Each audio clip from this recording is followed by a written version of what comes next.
ਜੀ ਵਾਹਿਗੁਰੂ ਜੀ ਕਾ ਖਾਲਸਾ ਵਾਹਿਗੁਰੂ ਜੀ ਕੀ ਫਤਿਹ। ਵਾਹਿਗੁਰੂ ਜੀ ਕੀ ਫਤਿਹ। ਸਾਰੀ ਸੰਗਤ ਦਾ ਅੱਜ ਦੇ ਪ੍ਰੋਗਰਾਮ ਵਿੱਚ ਬਹੁਤ ਬਹੁਤ ਸਵਾਗਤ ਹੈ ਜੀ। ਸੰਗਤ ਜੀ, ਅੱਜ ਬੁੱਧਵਾਰ ਹੈ ਔਰ ਬੁੱਧਵਾਰ ਨੂੰ ਪਿਛਲੇ ਕੁਝ ਸਮੇਂ ਤੋਂ ਸਰ ਮਨਮੋਹਨ ਸਿੰਘ ਸਾਡੇ ਨਾਲ ਸਿੱਖ ਹਿਸਟਰੀ ਦੀਆਂ ਖਾਸ ਸ਼ਖਸੀਅਤਾਂ ਜਿਹੜੀਆਂ ਨੇ ਉਹਨਾਂ ਦਾ ਜ਼ਿਕਰ ਕਰ ਰਹੇ ਨੇ। ਤੋਂ ਸਿੱਖ ਇਤਿਹਾਸ ਵਿੱਚ ਜਿਹੜੇ ਗੁਰੂ ਕੇ ਸਿੱਖ ਹੋਏ ਨੇ, ਸਿੱਖ ਮੀਨਸ ਕਿ ਆਪਾਂ ਕਹਿੰਦੇ ਸਾਰੇ ਸਿੱਖ ਹਾਂ, ਜਿਹੜੇ ਬਿਲਕੁਲ ਡੈਡੀਕੇਟਡ ਕਮਿਟਡ ਸਿੱਖ ਸਨ, ਜਿਨ੍ਹਾਂ ਨੇ ਆਪਣਾ ਬਿਲਕੁਲ ਗੁਰੂ ਆਦਰਸ਼ ਅਨੁਸਾਰ ਜੀਵਨ ਜੀਵਿਆ ਵੀ ਤੇ ਜੀਵਨ ਲਾਇਆ ਵੀ। ਉਹਨਾਂ ਚੋਂ ਇੱਕ ਸ਼ਖਸੀਅਤ ਹੈ ਜੀ ਭਾਈ ਕਲਿਆਣਾ ਜੀ। ਤੋਂ ਸਾਨੂੰ ਇਹਨਾਂ ਗੁਰਸਿੱਖਾਂ ਦੇ ਜੀਵਨ ਤੋਂ ਬਹੁਤ ਉਤਸ਼ਾਹ ਮਿਲਦਾ, ਅਗਵਾਈ ਮਿਲਦੀ ਹੈ ਤੇ ਸਾਡੇ ਵਰਗੇ ਹੀ ਸਰੀਰ ਸਾਨੂੰ ਦੇ ਸੰਸਾਰ ਤੇ ਆਏ, ਪਰੰਤੂ ਉਹਨਾਂ ਨੇ ਜੋ ਕਾਰਨਾਮੇ ਕੀਤੇ ਉਹ ਸਾਡੇ ਲਈ ਇੱਕ ਮੀਲ ਪੱਥਰ ਨੇ।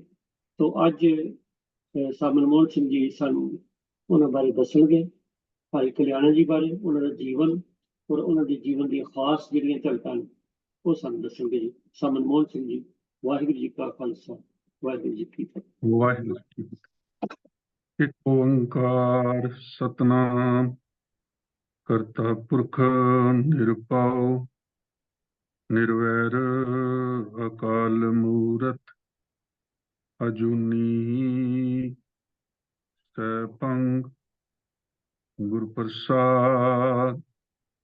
ਵਾਹਿਗੁਰੂ ਵਾਹਿਗੁਰੂ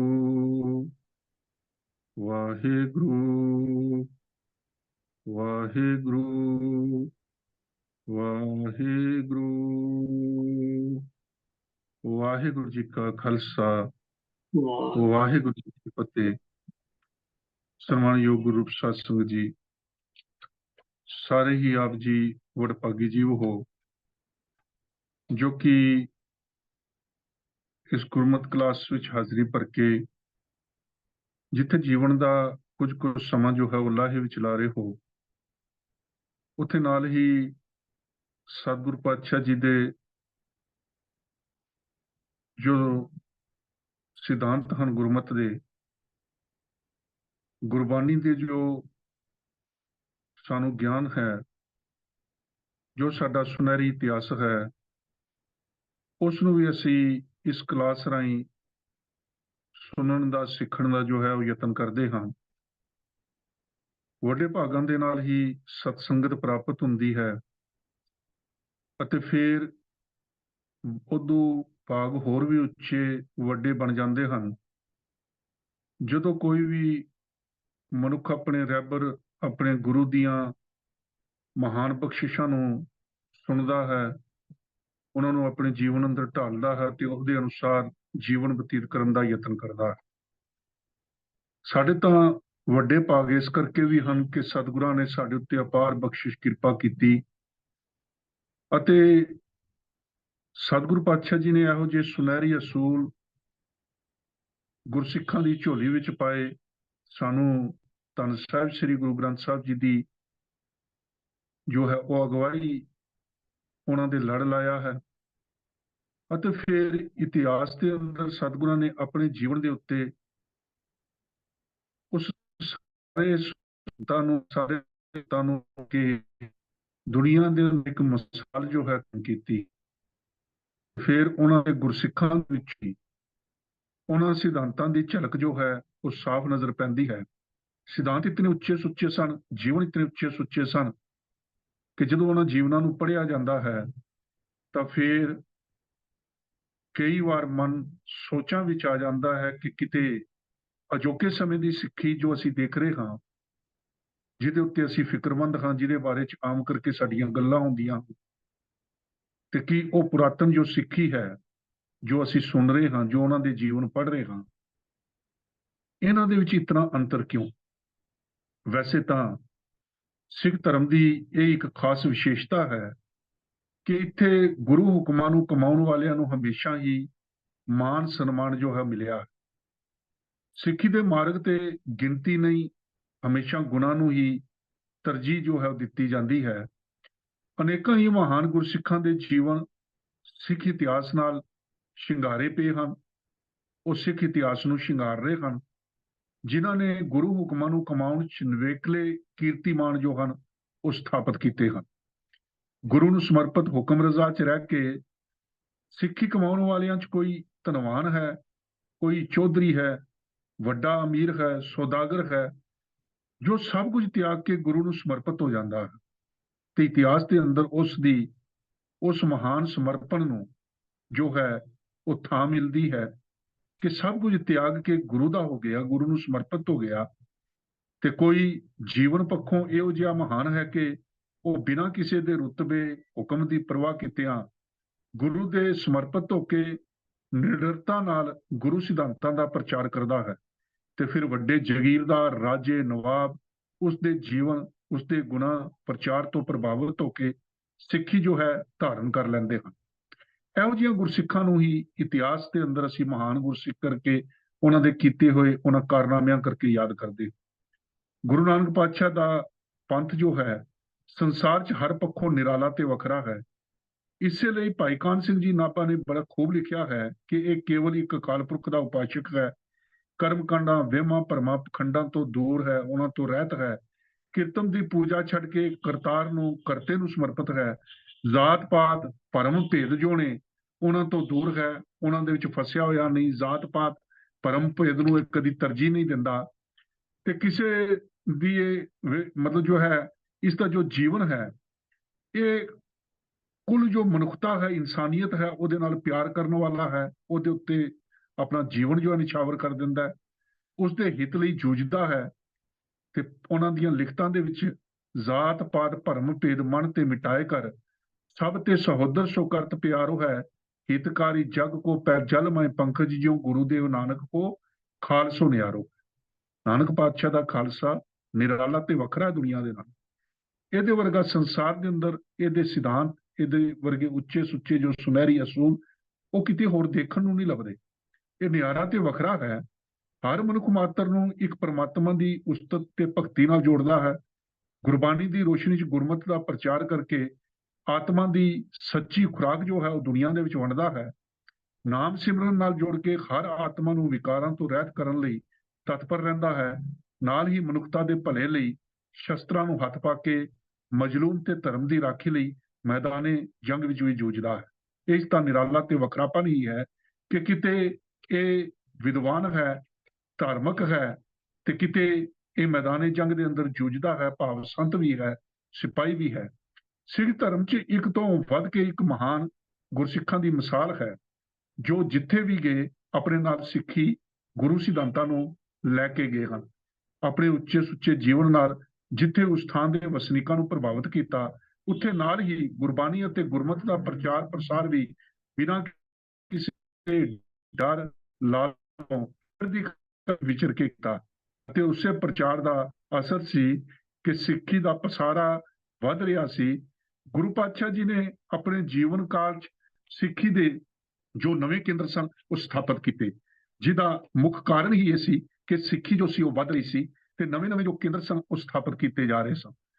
ਚੰਗੇ ਗੁਰਸਿੱਖਾਂ ਨੂੰ ਦੂਰ ਦੁਰਾਡੇ ਦੇਸ਼ ਵਿਦੇਸ਼ ਪ੍ਰਚਾਰ ਲਈ ਭੇਜ ਰਹੇ ਸਨ ਸਤਿਗੁਰੂ ਪਾਤਸ਼ਾਹ। ਮੰਜੀਆਂ, ਪੀੜੇ, ਮਸੰਦ ਪ੍ਰਥਾ ਜੋ ਸੀ ਉਹ ਸਥਾਪਿਤ ਕੀਤੀ ਗਈ ਸੀ। ਹੋਰ ਵੀ ਗੁਰਸਿੱਖਾਂ ਚੋਂ ਜੋ ਆਪਣੇ ਵਣਜ ਵਪਾਰ ਜਾਂ ਜੀਵਨ ਨਿਰਬਾਹ ਦੇ ਕਿਸੇ ਕਾਰਜ ਲਈ ਜਿੱਥੇ ਵੀ ਜਾਂਦੇ ਨਾਲ ਸਿੱਖੀ ਦਾ ਪ੍ਰਚਾਰ ਵੀ ਕਰਦੇ।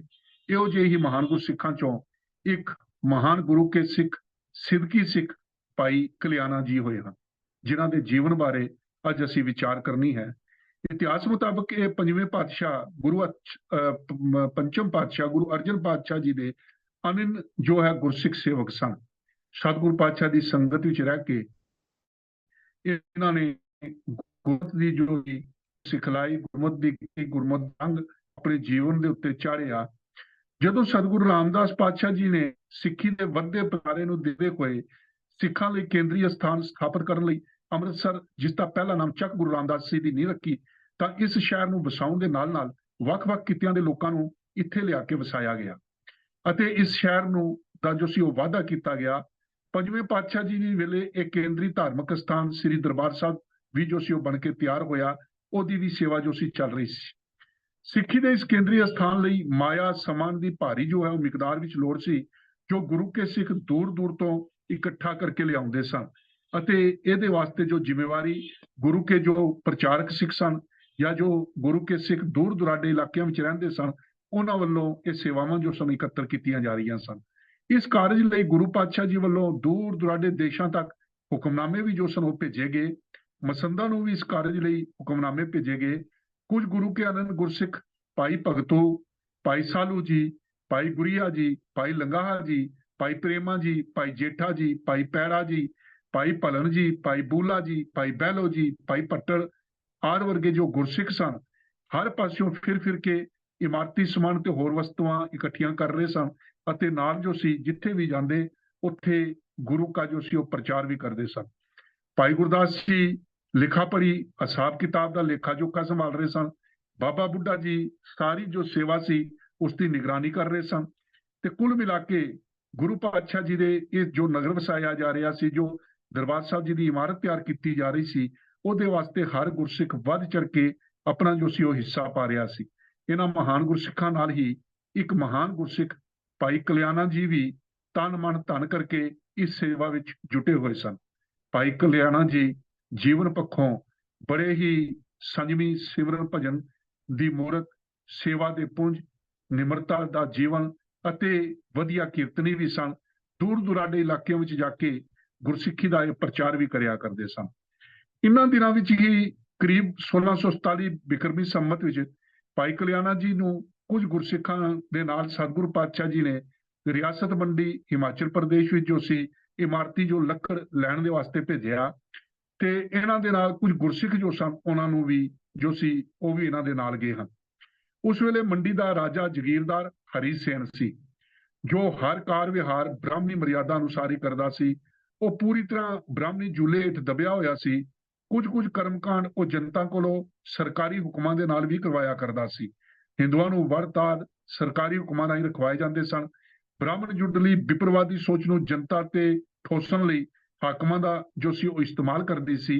ਜਿਵੇਂ ਅੱਜ ਵੀ ਦੇਖਿਆ ਜਾਂਦਾ ਵੀ ਜਿਨ੍ਹਾਂ ਦਾ ਰਾਜ ਭਾਗ ਹੈ ਉਹ ਵਾਹੁਦਾਈ ਆਪਣੇ ਧਰਮ ਦੇ ਜੋ ਵੀ ਉਹਨਾਂ ਦੇ ਧਰਮਾਂ ਦੇ ਜੋ ਧਾਰਮਿਕ ਦਿਨ ਨੇ ਜਾਂ ਜੋ ਉਹਨਾਂ ਦੇ ਧਰਮਾਂ ਦੀਆਂ ਮਰਿਆਦਾਵਾਂ ਨੇ ਉਹਨਾਂ ਨੂੰ ਜ਼ਬਰਦਸਤੀ ਠੋਕਣ ਦਾ ਜੋ ਯਤਨ ਕਰਦੇ ਨੇ। ਇਹ ਉਸ ਵੇਲੇ ਵੀ ਸੀ ਜਿਸ ਦਾ ਦਾਅ ਚੱਲਦਾ ਸੀ ਉਹ ਆਪਣੇ ਜੋ ਧਾਰਮਿਕ ਸਿਧਾਂਤ ਸਨ ਉਹ ਦੂਜਿਆਂ ਦੇ ਉੱਤੇ ਠੋਸਣ ਦਾ ਯਤਨ ਕਰਦੇ ਸਨ। ਭਾਈ ਕਲਿਆਣਾ ਜੀ ਦਾ ਜੀਵਨ ਜੋ ਸੀ ਉਹ ਗੁਰਮਤਿ ਅਨੁਸਾਰ ਬੜਾ ਹੀ ਨਿਮਰਤਾ ਭਰਿਆ, ਭਜਨ ਬੰਦਗੀ ਵਾਲਾ, ਮਿੱਠਾ ਸਹਿਨਸ਼ੀਲਤਾ ਵਾਲਾ ਸੁਭਾਅ ਸੀ। ਜ਼ਰੂਰਤਮੰਦਾਂ ਦੀ ਸੇਵਾ ਕਰਨੀ, ਦੂਜਿਆਂ ਉੱਤੇ ਖਾਸ ਪ੍ਰਭਾਵ ਜੋ ਸੀ ਉਹ ਛੱਡਦੇ ਸਨ। ਭਾਈ ਸਾਹਿਬ ਉਹਨਾਂ ਇਲਾਕਿਆਂ 'ਚ ਪਹਿਲਾਂ ਵੀ ਪ੍ਰਚਾਰ ਦੌਰਿਆਂ ਤੇ ਜਾਂਦੇ ਸਨ ਅਤੇ ਉੱਥੇ ਦੇ ਵਸਨੀਕ ਉਹਨਾਂ ਦੀ ਸੰਗਤ ਕਰਦੇ, ਵਿਚਾਰ ਸੁਣਦੇ, ਸਤਿਕਾਰ ਕਰਦੇ ਸਨ। ਆਦਰ ਮਾਨ ਸਤਿਕਾਰ ਭਾਈ ਸਾਹਿਬ ਜੀ ਦਾ ਉਹਨਾਂ ਇਲਾਕਿਆਂ ਵਿੱਚ ਪਹਿਲਾਂ ਤੋਂ ਹੀ ਸੀ। ਇਸ ਵਾਰ ਭਾਈ ਕਲਿਆਣਾ ਜੀ ਹੋਰ ਗੁਰਸਿੱਖਾਂ ਨਾਲ ਭਾਵੇਂ ਇਮਾਰਤੀ ਲੱਕੜ ਲੈਣ ਲਈ ਗਏ ਹੋਏ ਸਨ, ਪਰ ਨਿਤਾ ਪ੍ਰਤੀ ਉਹ ਜਿੱਥੇ ਠਹਿਰਦੇ ਸਵੇਰੇ ਸ਼ਾਮ ਸੰਗਤ ਸਜਾਉਂਦੇ, ਕੀਰਤਨ ਕਰਦੇ, ਗੁਰਬਾਣੀ ਦਾ ਪ੍ਰਚਾਰ ਕਰਦੇ ਤੇ ਲੰਗਰ ਵੀ ਚਲਾਉਂਦੇ ਸਨ। ਉੱਥੇ ਦੇ ਵਸਨੀਕ ਅਤੇ ਗੁਰੂ ਕੇ ਸਿੱਖ ਦੂਰੋਂ ਸੰਗਤਾਂ ਜੋ ਆਉਂਦੀਆਂ, ਕੀਰਤਨ, ਗੁਰਬਾਣੀ, ਗੁਰੂ ਉਪਦੇਸ਼ ਸਰਵਣ ਕਰਦੀਆਂ, ਮਿੱਠੀ ਬੋਲੀ ਦੇ ਨਾਲ ਜੋ ਸਨ ਉਹ ਸਾਰੇ ਕੀਲੇ ਜਾਂਦੇ ਤੇ ਸੰਗਤਾਂ ਦਾ ਭਾਈ ਕਲਿਆਣਾ ਜੀ ਦੇ ਡੇਰੇ ਰਿਹਾਇਸ਼ ਤੇ ਵਾਧਾ ਜੋ ਸੀ ਹੁੰਦਾ ਜਾ ਰਿਹਾ ਸੀ। ਹਰ ਥਾਂ ਉਹਨਾਂ ਦੀ ਚਰਚਾ ਹੋਣ ਲੱਗੀ। ਬਹੁਤ ਸਾਰੇ ਅਨਮਤੀਏ ਵੀ ਕੀਰਤਨ ਸਰਵਣ ਕਰਕੇ ਭਾਈ ਕਲਿਆਣਾ ਜੀ ਦੀਆਂ ਗੁਰਮਤਿ ਵਿਚਾਰਾਂ ਤੋਂ ਪ੍ਰਭਾਵਿਤ ਹੋ ਕੇ ਭਾਈ ਸਾਹਿਬ ਜੀ ਦਾ ਸਤਿਕਾਰ ਵੀ ਕਰਦੇ ਸਨ। ਗੁਰਮਤਿ ਦੇ ਪ੍ਰਚਾਰ ਅਤੇ ਲੋਕਾਈ ਨੂੰ ਸੱਚ ਧਰਮ ਦੀ ਜਾਣਕਾਰੀ ਹੋਣ ਨਾਲ ਲੋਕੀ ਜੋ ਸਨ ਉਹ ਪਖੰਡ ਅਤੇ ਵਿਪਰਜਾਲ ਤੋਂ ਸੁਚੇਤ ਹੋ ਰਹੇ ਸਨ। ਦੁਨੀਆ ਜੋ ਸੀ ਉਹ ਸਿੱਖੀ ਵਾਲੇ ਪਾਸੇ ਪ੍ਰੇਰਿਤ ਹੋ ਰਹੀ ਸੀ ਅਤੇ ਉਹ ਸਿਰਫ ਇੱਕ ਪਰਮਾਤਮਾ ਦੀ ਬੰਦਗੀ ਨੂੰ ਤਰਜੀਹ ਦੇ ਰਹੇ ਸਨ। ਕੁਦਰਤੀ ਤੌਰ ਤੇ ਲੋਕਾਂ ਦੀ ਸ਼ਰਧਾ, ਵਿਸ਼ਵਾਸ ਜੋ ਸੀ ਉਹ ਸਿੱਖੀ ਵੱਲ ਵੱਧ ਰਿਹਾ ਸੀ। ਇਹ ਗੱਲ ਜੋ ਸੀ ਵਿਪਰਵਾਦੀ ਸੋਚ ਅਤੇ ਕੱਟੜ ਇਸਲਾਮਿਕ ਲੋਕਾਂ ਨੂੰ ਬਰਦਾਸ਼ਤ ਨਹੀਂ ਸੀ ਹੋ ਰਹੀ ਕਿ ਉਹਨਾਂ ਦੇ ਮੰਨਣ ਹਾਰੇ ਉਹਨਾਂ ਦੇ ਧਰਮ ਚੋਂ ਨਿਕਲ ਕੇ ਜੋ ਨੇ ਉਹ ਸਿੱਖੀ ਵਾਲੇ ਪਾਸੇ ਪ੍ਰੇਰਿਤ ਹੋ ਰਹੇ ਨੇ ਅਤੇ ਗੁਰੂ ਘਰ ਵਾਲੇ ਪਾਸੇ ਉਹਨਾਂ ਦੀ ਰੁਚੀ ਵੱਧ ਰਹੀ ਹੈ। ਉਹ ਸਿੱਖੀ ਸਿਧਾਂਤਾਂ ਦਾ ਦਾਅ ਲੱਗਦੇ, ਵਿਰੋਧ ਕਰਦੇ ਅਤੇ ਇਹ ਕਹਿੰਦੇ ਸਨ ਕਿ ਭਈ ਜਿੱਥੇ ਤੱਕ ਵੀ ਹੋ ਸਕੇ ਇਸ ਧਰਮ ਨੂੰ ਰੋਕਣ ਦਾ ਯਤਨ ਕੀਤਾ ਜਾਵੇ। ਇਹ ਉਹਨਾਂ ਦਾ ਆਪਣਾ ਜੋ ਸੀ ਇੱਕ ਨਿਸ਼ਠਾ ਤੇ ਨਿਸ਼ਾਨਾ ਸੀ ਕਿ ਇਸ ਧਰਮ ਨੂੰ ਵਧਣ ਫੁੱਲਣ ਤੋਂ ਰੋਕਿਆ ਜਾਵੇ। ਜਦੋਂ ਭਾਈ ਕਲਿਆਣਾ ਜੀ ਮੰਡੀ ਲੱਕੜਾਂ ਲੈਣ ਦੇ ਲਈ ਗਏ ਤਾਂ ਉੱਥੇ ਰੁਕੇ ਹੋਏ ਸਨ। ਕੁਦਰਤੀ ਤੌਰ ਤੇ ਉਹਨਾਂ ਦਿਨਾਂ ਵਿੱਚ ਹੀ ਜੋ ਸੀ ਉਹ ਕ੍ਰਿਸ਼ਨ ਜਨਮ ਅਸ਼ਟਮੀ ਆ ਗਈ। ਹਿੰਦੂ ਲੋਕੀ ਕ੍ਰਿਸ਼ਨ ਜੀ ਨੂੰ ਭਗਵਾਨ ਮੰਨ ਕੇ ਪੂਜਦੇ ਹਨ ਅਤੇ ਸ਼ਰਧਾ ਵੱਧ ਚੜ ਕੇ ਇਹ ਦਿਨ ਜੋ ਹੈ ਮਨਾਉਂਦੇ ਹਨ। ਇਸ ਦਿਨ ਵਰਤ ਰੱਖਿਆ ਜਾਂਦਾ ਹੈ। ਸਵੇਰੇ ਠਾकुर ਦੀ ਪੂਜਾ ਕੀਤੀ ਜਾਂਦੀ ਹੈ। ਸਾਲਗ੍ਰਾਮ ਦੀ ਪੂਜਾ ਕਰਨ ਤੇ ਚਰਨਾਮ੍ਰਿਤ ਲੈ ਕੇ ਵਰਤ ਖੋਲਿਆ ਜਾਂਦਾ ਹੈ। ਮੰਡੀ ਦੇ ਇਲਾਕੇ 'ਚ ਹੋਰ ਜਿਹੜੀਆਂ ਕਈ ਤਰ੍ਹਾਂ ਦੇ ਜੋ ਲੋਕੀ ਸਨ, ਉਹ ਉਹਨਾਂ ਝੂਲੇ ਦੇ ਥੱਲੇ, ਇਸ ਵਿਪਰਵਾਦ ਦੇ ਝੂਲੇ ਦੇ ਥੱਲੇ ਜੋ ਸੀ ਉਹ ਆਏ ਹੋਏ ਸਨ, ਅਤੇ ਜਿਵੇਂ ਜਿਵੇਂ ਉੱਥੇ ਵਿਪਰ ਚਾਹੁੰਦਾ ਸੀ ਜਾਂ ਜੋ ਸਮੇਂ ਦਾ ਹਾਕਮ ਸੀ ਉਹ ਚਾਹੁੰਦਾ ਸੀ, ਉਸ ਤਰ੍ਹਾਂ ਉਹ ਕਰਦੇ ਸਨ। ਹੁਣ ਜਦੋਂ ਉਸ ਇਲਾਕੇ ਦੇ ਅੰਦਰ ਇਹ ਦਿਨ ਆਇਆ ਤਾਂ ਉਸ ਜਨਮ ਅਸ਼ਟਮੀ ਦੇ ਉੱਤੇ ਸਰਕਾਰੀ ਤੌਰ ਦੇ ਉੱਤੇ ਵਰਤ ਰੱਖਣ ਦਾ ਜੋ ਸੀ ਉਹ ਐਲਾਨ ਵੀ ਕਰ ਦਿੱਤਾ ਗਿਆ। ਜੋ ਪਹਿਲਾਂ ਵੀ ਕੀਤੇ ਜਾਂਦੇ ਸਨ ਉਸ ਵਾਰ ਵੀ ਹੋਇਆ। ਜੋ ਲੋਕੀ ਸਿੱਖੀ ਸਿਧਾਂਤਾਂ ਅਨੁਸਾਰ ਸਿੱਖ ਬਣ ਕੇ ਜੀਵਨ ਜੀ ਰਹੇ ਹੁੰਦੇ ਸਨ, ਉਹਨਾਂ ਨੂੰ ਵਰਤ ਰਖਾਉਣ ਦੀ ਕੋਸ਼ਿਸ਼ ਕੀਤੀ ਜਾਂਦੀ, ਪਰ ਉਹ ਗੁਰਸਿੱਖੀ ਦੇ ਧਾਰਨੀ ਹੋਣ ਕਾਰਨ ਬ੍ਰਾਹਮਣੀ ਕਰਮਕਾਂਡਾਂ ਤੋਂ ਦੂਰੀ ਬਣਾ ਚੁੱਕੇ ਹੁੰਦੇ। ਉਹਨਾਂ ਨੂੰ ਸਤਿਗੁਰੂ ਪਾਤਸ਼ਾਹ ਤੋਂ ਇਹ ਗਿਆਨ ਜੋ ਸੀ ਪ੍ਰਾਪਤ ਹੋ ਚੁੱਕਾ ਸੀ, ਤੇ ਜਦੋਂ ਕਦੇ ਵੀ ਕੋਈ ਇਹੋ ਜਿਹਾ ਹੁਕਮ ਚੱਲਦਾ ਜਾਂ ਕੋਈ ਇਹੋ ਜਿਹੀ ਕੋਸ਼ਿਸ਼ ਕੀਤੀ ਜਾਂਦੀ ਤਾਂ ਉਹ ਆਪਣੇ ਗੁਰਮਤਿ ਸਿਧਾਂਤਾਂ ਦੇ ਉੱਤੇ ਦ੍ਰਿੜ ਰਹਿੰਦੇ ਹੋਏ ਇਹਨਾਂ ਦਾ ਜੋ ਸੀ ਉਹ ਵਿਰੋਧ ਕਰਿਆ ਕਰਦੇ ਸਨ।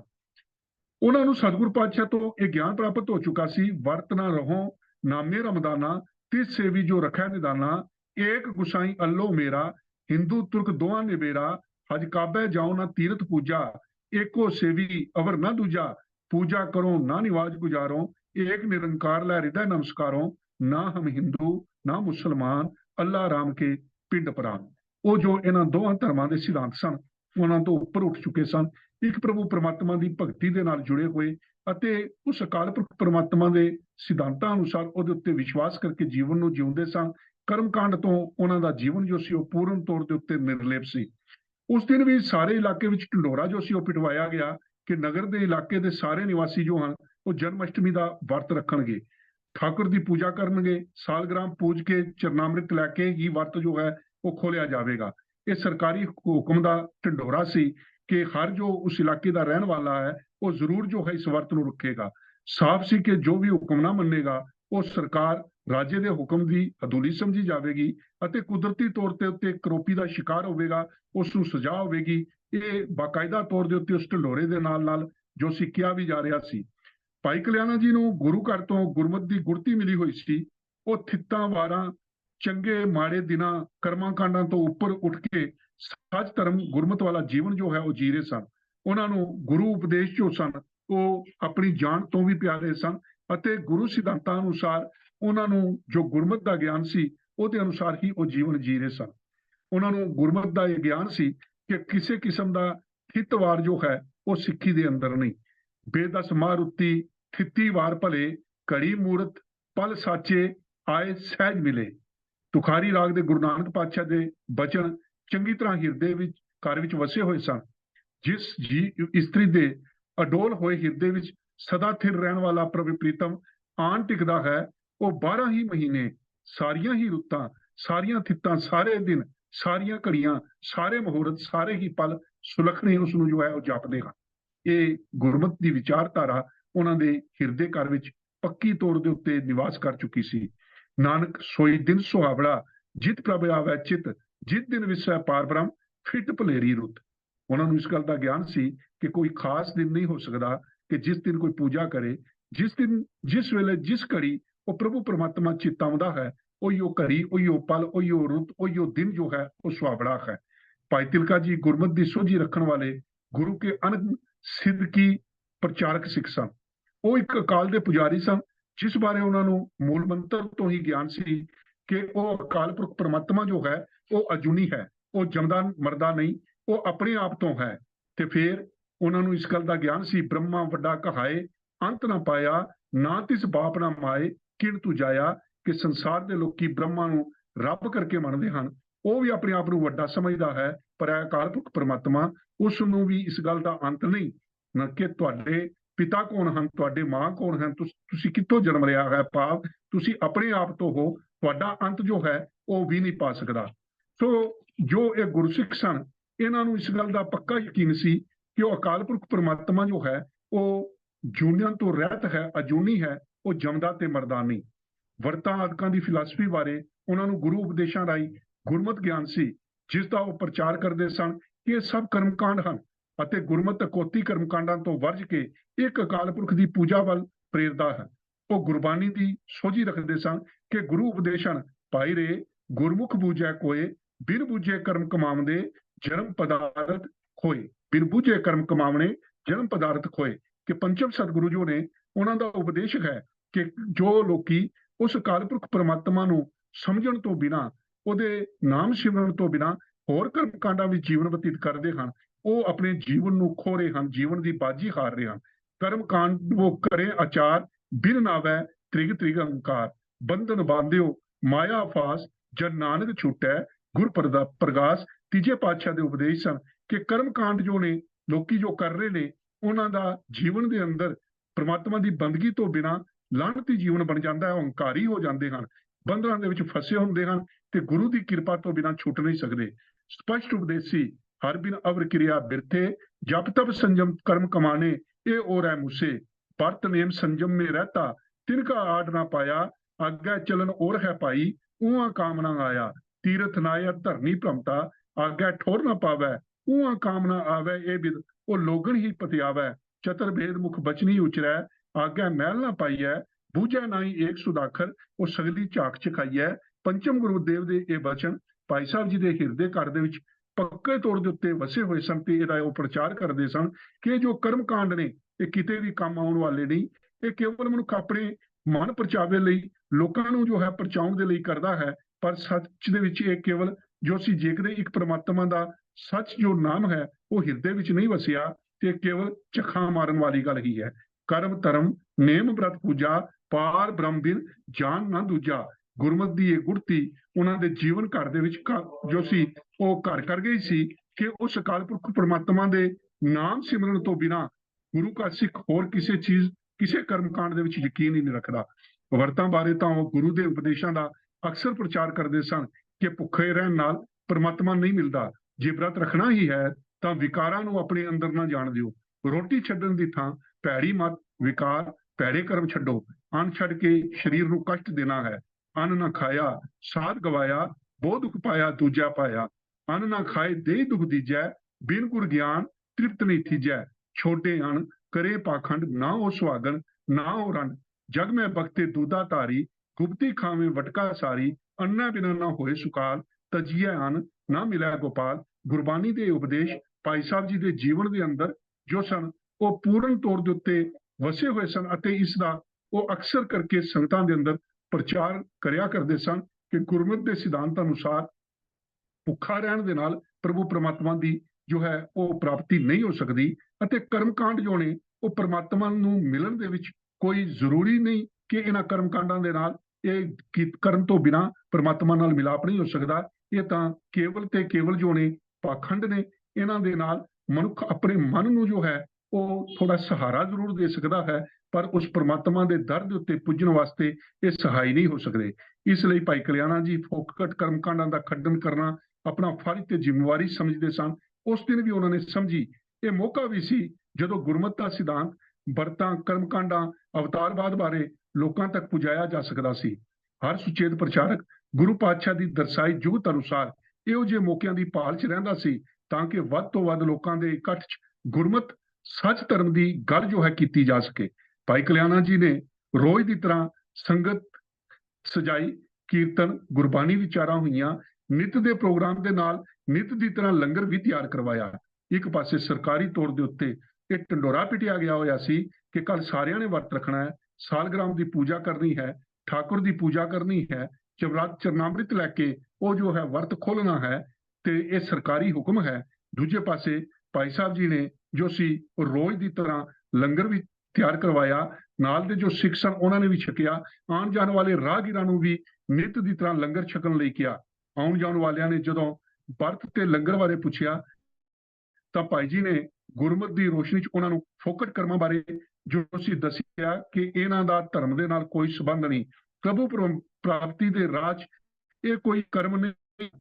ਇਹ ਗੱਲ ਹਰ ਪਾਸੇ ਫੈਲ ਗਈ ਕਿ ਭਾਈ ਕਲਿਆਣਾ ਜੀ ਨੇ ਆਪਣੇ ਨਿਵਾਸ ਸਥਾਨ ਤੇ ਨਾ ਆਪ ਵਰਤ ਰੱਖਿਆ, ਨਾ ਉੱਥੇ ਰਹਿੰਦੇ ਗੁਰਸਿੱਖਾਂ ਨੂੰ ਰੱਖਣ ਦਿੱਤਾ ਹੈ। ਉਲਟਾ ਲੰਗਰ ਪਕਾ ਕੇ ਆਮ ਲੋਕਾਂ ਲਈ ਵੀ ਲੰਗਰ ਚਲਾਇਆ। ਉਹਨਾਂ ਦੀ ਇਸ ਗੱਲ ਤੋਂ ਚਿੜ ਕੇ ਬ੍ਰਾਹਮਣਾਂ ਤੇ ਹੋਰ ਚੁਗਲਖੋਰਾਂ ਨੇ ਜੋ ਸਮੇਂ ਦਾ ਉਹ ਹਾਕਮ ਸੀ ਉਹਦੇ ਕੋਲ ਜਾ ਕੇ ਚੁਗਲੀ ਕੀਤੀ, ਸ਼ਿਕਾਇਤ ਕੀਤੀ। ਕੁਦਰਤੀ ਤੌਰ ਦੇ ਉੱਤੇ ਉਸ ਨੂੰ ਕ੍ਰੋਧ ਆਉਣਾ ਸੀ। ਰਾਜਾ ਜੋ ਸੀ ਬਹੁਤ ਕ੍ਰੋਧਿਤ ਹੋਇਆ ਤੇ ਉਸਨੇ ਭਾਈ ਸਾਹਿਬ ਜੀ ਨੂੰ ਬੁਲਾ ਭੇਜਿਆ। ਹੁਣ ਇਹਦੇ ਵਿੱਚ ਸਭ ਤੋਂ ਵੱਡੀ ਗੱਲ ਇਹ ਸੀ ਕਿ ਭਾਈ ਸਾਹਿਬ ਜੀ ਨੂੰ ਪਤਾ ਸੀ ਕਿ ਜੇ ਕਦੇ ਮੈਂ ਉਸ ਦੇ ਹੁਕਮਾਂ ਨੂੰ ਨਹੀਂ ਮੰਨਦਾ, ਮੈਂ ਗੁਰਮਤਿ ਸਿਧਾਂਤਾਂ ਅਨੁਸਾਰ ਜੋ ਗੁਰੂ ਦਾ ਫਲਸਫਾ ਹੈ ਉਹਦੇ ਉੱਤੇ ਪਹਿਰਾ ਦਿੰਦਾ, ਤੇ ਕੁਦਰਤੀ ਤੌਰ ਤੇ ਉੱਤੇ ਮੈਨੂੰ ਸੱਦਿਆ ਜਾਵੇਗਾ, ਮੈਨੂੰ ਬੁਲਾਇਆ ਜਾਵੇਗਾ। ਭਾਈ ਜੀ ਤੋਂ ਉਸਨੇ ਵਰਤ ਨਾ ਰੱਖਣ ਦਾ, ਸਾਲਗ੍ਰਾਮ ਦੀ ਪੂਜਾ ਨਾ ਕਰਨ ਤੇ ਇਹਨਾਂ ਦਾ ਖੰਡਨ ਕਰਨ ਦੇ ਕਾਰਨ ਜੋ ਸਨ ਪੁੱਛੇ। ਰਾਜੇ ਨੇ ਕਿਹਾ ਕਿ ਤੁਸੀਂ ਮੇਰੇ ਹੁਕਮ ਦੀ ਹਦੂਲੀ ਕੀਤੀ ਹੈ। ਭਾਈ ਕਲਿਆਣਾ ਜੀ ਪਹਿਲਾਂ ਤੋਂ ਹੀ ਇਹ ਮੌਕਾ ਢੂੰਡ ਰਹੇ ਸਨ। ਉਹਨਾਂ ਨੇ ਰਾਜੇ ਨੂੰ ਕਿਹਾ ਕਿ ਮੈਂ ਕਿਸੇ ਨਿਰਜਿੰਦ ਸ਼ਿਲਾ ਜਿਸ ਨੂੰ ਤੁਸੀਂ ਠਾਕੁਰ ਮੰਨਦੇ ਹੋ ਉਸ ਦੀ ਪੂਜਾ ਨਹੀਂ ਕਰਦਾ। ਜੋ ਠਾਕੁਰ ਸਦਾ ਹਾਜ਼ਰਾਂ ਹਜ਼ੂਰ ਹੈ, ਜੋ ਪਰਿਪੂਰਨ ਹੈ, ਜੋ ਸਰਵ ਚੇਤਨਤਾ ਦਾ ਮੂਲ ਹੈ, ਜੋ ਸਭ ਨੂੰ ਪ੍ਰਕਾਸ਼ਦਾ ਹੈ, ਮੈਂ ਉਸ ਠਾਕੁਰ ਨੂੰ ਪੂਜਦਾ ਹਾਂ। ਮੇਰਾ ਠਾਕੁਰ ਪੱਥਰ, ਬਿਰਛ, ਜੀਵ ਅਤੇ ਅਜੀਵ ਸਭ ਦਾ ਪ੍ਰਕਾਸ਼ਕ ਹੈ। ਉਹ ਆਪ ਨਿਰਜਿੰਦ ਪੱਥਰ ਮਾਤਰ ਨਹੀਂ ਹੈ। ਭਾਈ ਕਲਿਆਣੇ ਨੇ ਦੱਸਿਆ, ਮੇਰੇ ਸਤਿਗੁਰੂ ਗੁਰੂ ਅਰਜਨ ਸਾਹਿਬ ਹਨ, ਜੋ ਗੁਰੂ ਨਾਨਕ ਸਾਹਿਬ ਜੀ ਦੀ ਗੱਦੀ ਦੇ ਮਾਲਕ ਹਨ। ਸੰਸਾਰੀ ਕਿਸੇ ਹਾਕਮ ਦੀ ਰੱਬੀ ਦਰਗਾਹ 'ਚ ਕੋਈ ਅਹਿਮੀਅਤ ਨਹੀਂ। ਅਸਲ ਰਾਜਾ ਪ੍ਰਭੂ ਪਰਮਾਤਮਾ ਹੈ। ਕੋ ਹਰ ਸਮਾਨ ਨਹੀਂ ਰਾਜਾ, ਇਹ ਭੂਪਤ ਸਭ ਦਿਵਸ ਚਾਰ ਕੇ ਝੂਠੇ ਕਰ ਦਿਵਾਜਾ। ਇਹਨਾਂ ਦੀ ਹੁਕਮ ਅਦੂਲੀ ਹੋ ਵੀ ਜਾਏ ਕੋਈ ਗੱਲ ਨਹੀਂ, ਪਰ ਪ੍ਰਭੂ ਪਰਮਾਤਮਾ ਦੇ ਹੁਕਮਾਂ ਨੂੰ ਨਾ ਮੰਨ ਕੇ ਮਨੁੱਖੀ ਰੱਬੀ ਦਰਗਾਹ 'ਚ, ਮਨੁੱਖ ਜੋ ਹੈ ਰੱਬੀ ਦਰਗਾਹ 'ਚ ਖੁਆਰ ਹੁੰਦਾ ਹੈ। ਅਸਲ ਹੁਕਮ ਅਦੂਲੀ ਤਾਂ ਪਰਮਾਤਮਾ ਤੋਂ ਮੂੰਹ ਮੋੜ ਕੇ ਕਰਮ ਕਾਂਡਾਂ ਵਾਲਾ ਜੀਵਨ ਜਿਉਣਾ ਹੈ। ਭਾਈ ਜੀ ਕਹਿਣ ਲੱਗੇ, ਮੇਰੇ ਗੁਰੂ ਨੇ ਉਪਦੇਸ਼ ਦਿੱਤਾ ਹੈ, ਮਨਮੁਖ ਹੁਕਮ ਨਾ ਬੁੱਝੈ ਬਪੜੀ, ਨਿਤ ਹੋਮੈ ਕਰਮ ਕਮਾਏ। ਵਰਤ ਨੇਮ ਸੁਚ ਸੰਜਮ ਪੂਜਾ, ਪਾਖੰਡ ਭਰਮ ਨਾ ਜਾਏ। ਅੰਦਰੋਂ ਕੁਸ਼ੁਦ ਮਾਇਆ ਮੋਹ ਬੇਦੇ, ਜਿਉ ਹਸਤੀ ਛਾਰ ਉਡਾਏ। ਜਿਸ ਉਪਾਏ ਤਿਸੈ ਨਾ ਚੇਤੇ, ਬਿਨ ਚੇਤੇ ਕਿਉਂ ਸੁਖ ਪਾਏ। ਕਿ ਭਾਈ ਮਨਮੁਖ ਜੋ ਹੈ ਉਹ ਸੱਚ ਧਰਮ ਨੂੰ ਨਹੀਂ ਮੰਨਦਾ, ਪਰਮਾਤਮਾ ਦਾ ਹੁਕਮ ਨਹੀਂ ਮੰਨਦਾ, ਹੋਮੈ ਦੇ ਕਰਮ ਕਮਾਉਂਦਾ ਹੈ। ਇਹਨਾਂ ਪਖੰਡਾਂ ਕਰਮਾਂ ਵਿੱਚ ਫਸਿਆ ਹੋਇਆ ਆਪਣਾ ਜੀਵਨ ਜੋ ਹੈ ਉਹ ਬਰਬਾਦ ਕਰ ਰਿਹਾ ਹੈ। ਉਹਦੇ ਸਾਰੇ ਕੀਤੇ ਹੋਏ ਕਰਮਕਾਂਡ ਹਨ ਜੋ ਹਨ ਉਹ ਇਸ ਤਰ੍ਹਾਂ ਹਨ ਜਿਵੇਂ ਕੋਈ ਹਾਥੀ ਨਹਾਉਣ ਤੋਂ ਬਾਅਦ ਆਪਣੇ ਸਿਰ ਦੇ ਉੱਤੇ ਮੁੜ ਕੇ ਉਹ ਕੀਚੜ ਸੁੱਟਦਾ ਹੈ।